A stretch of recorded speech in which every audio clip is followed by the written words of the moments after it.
Today I want to show you the books that I have brought that are kind of autumnal themed. I'm currently sitting in my reading chair with my mustard throw that we always have on the sofa, but I'm actually a bit chilly in the flat today, and Ben has just made me a vanilla chai tea with a bit of honey in it, so I'm feeling very cozy because I'm very into like the staying indoors and sitting down lifestyle, and I guess hygge. I kind of feel like the autumn is the time when I'm allowed to do that without making excuses. When the nights are drawing in, I always want to read a dark gothic Victorian novel, and there are quite a few books that I am going to read this autumn, or like want to read this autumn, and this isn't necessarily this book haul. These are just the books that I've bought recently that feel like you can definitely tell it's autumn in my mind by what I'm choosing to pick up. One thing I have to say, that literally all of these books, no, not all of them, quite a lot of them are non-fiction, and there are basically two themes to all of them but two, and the themes are witches and death. Welcome to this book haul. These are books I bought recently. You can tell I've just randomly sat down and decided to make this video because there is no order. I'm going to really quickly try and order them. Let's do witches first because that's a big theme at the moment. And then death. I mean, witches is also about death. I am really interested in witches, but in particular in like historical witch hunts. So I picked up 3 non-fiction books, which I'm going to start my education about witches, and then one novel. I literally nearly went to say bitches. Alternative title. Tracy Borman's Witches, James I and the English Witch Hunts. Now, I know a little bit about James I and his writing on witches, but I really don't know enough about this history. Witches in general and witch hunts is about othering people, and it's about the dangers associated with outspoken women and non-conformist religions and non-conformist ideologies and beliefs. And as a person who is interested in 17th century history but doesn't know enough about it, I want to read this, especially because I have read a couple of Tracy Borman books before, but mainly about the Tudors, so I want to expand my knowledge. I think she's a great way to start. The next one is leading on directly from that, really. The Witches, Salem 1692 History by Stacey Schiff. I don't know hardly anything about Salem, like at all, and it is the most famous witch hunt to ever happen, and I don't know anything really about it, even though it's something that would really interest me. I haven't read The Crucible, or seen the play or seen the film. What makes me sad when I was looking into researching this book though is how much, even though we're not kind of pushing people away as witches necessarily, we still demonize people and we still look out for odd behaviour, or we expect people to behave in a particular way, and if they don't, they're strange and different. And unfortunately that type of language and discourse leads to, you know, horrific discrimination and often murder. And it is scary to think that even though, you know, 1692 feels a long time ago, the attitudes to mental health, for instance, or disability, the things that signify someone being a witch, like mental health issues or disabilities, or just, you know, being a talkative, opinionated woman.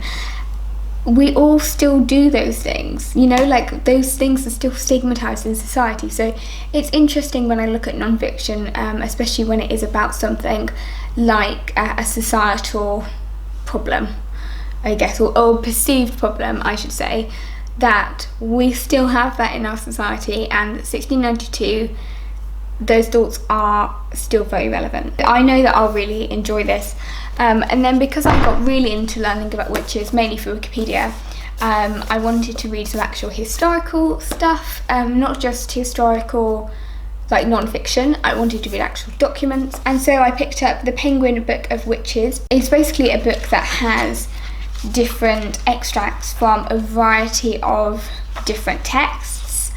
For example, it starts with, you know, extracts of witches in the Bible, has documents from witch trials in Salem. I want to know exactly what people were writing about and thinking at the time. And I do actually think there is like life stories of actual witches as well. A book like this documenting witches is also a reminder of that history is written by men, and it's just fascinating. And I started to read this last night, and I'm really glad I picked this up, because even though it's only small snippets of extracts of stuff, it still leads me on to want to read more. The last book on witches, which is a fiction novel, and I'm sure loads of you will be familiar with this book because it was really, really popular and lots of people enjoyed it, and it's The Familiars by Stacey Halls. This book is focused on and inspired by the Pendle witch trials in the north of England in Lancashire. Fleetwood in this novel, which is an amazing name, is 17 and she's pregnant for the 4th time. But she doesn't have any living children. She needs to provide an heir, and just by chance she crosses a path with a midwife, Alice Gray, who says that she can help her have a healthy baby. As the witch hunt kind of intensifies, Alice is drawn into all of the accusations, and Fleetwood actually tries to help her. So now let's move on to the books about death. This one is very obviously about death because it's The Murder of Harriet Monckton. Autumn to me is all about slightly dark gothic novels, and especially ones set in the Victorian era. And this is a historical novel which is inspired by or based on a real life murder. It's actually a cold case, and this is a Victorian crime novel, which I've heard, again, amazing things about. I'm excited to be taking on kind of the journey of this novel because I don't know anything about Harriet Monckton, and so I don't know who the suspects are, and I don't know if they would have a reason to kill her, and I'm interested also to see what conclusion Elizabeth Haynes comes to, because it's hard when it's in, like, the crime hasn't been solved. And I also think that when books like this come out, will it rejig something, like in the way that we think about crime, to maybe solve it? Or is it completely impossible? I love how I've made it from me reading a novel to me solving a crime. The next novel that features death prominently, as all of Donna Tartt's novels. I love Donna Tartt. The Little Friend by Donna Tartt.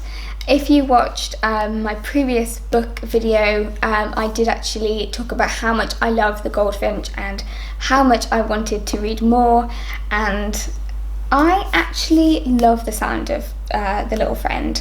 Most of the reviews have been like, yeah, like it's okay, you have like the secret history, and then like The Goldfinch is so good, and people have been like, oh, The Little Friend.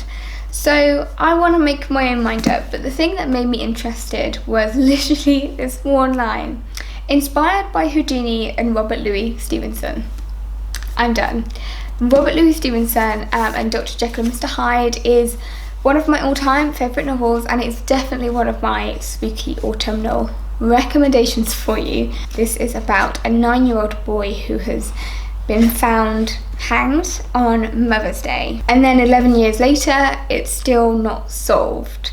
So I guess, like the Murder of Harriet Monckton, I want to go and solve crimes by reading, except this is a fictional crime. I'm just intrigued, and I love Southern Gothic writing, so I am ready. Then we have 2 books that I picked up because actually one was sent to me, so I'll do the one that was sent to me first. I asked Emma from Book Break. She very kindly sent me Poems to Fall in Love With, chosen and illustrated by Chris Riddell. This is a beautiful book.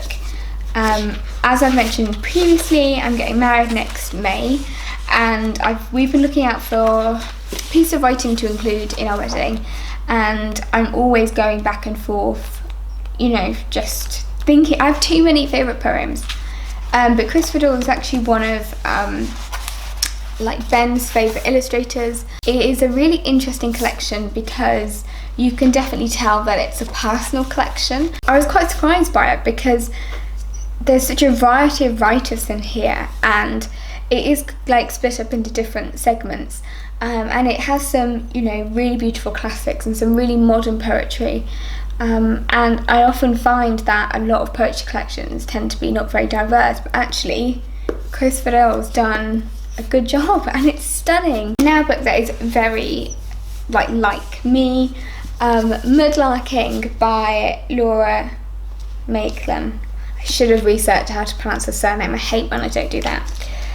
Mudlarking is a history of London through what Laura finds while mudlarking. If you don't know what mudlarking is, it's basically someone who goes to look for treasure, or kind of items that could be resold, often historically, through the mud, especially in the Thames. And I would love to go mudlarking.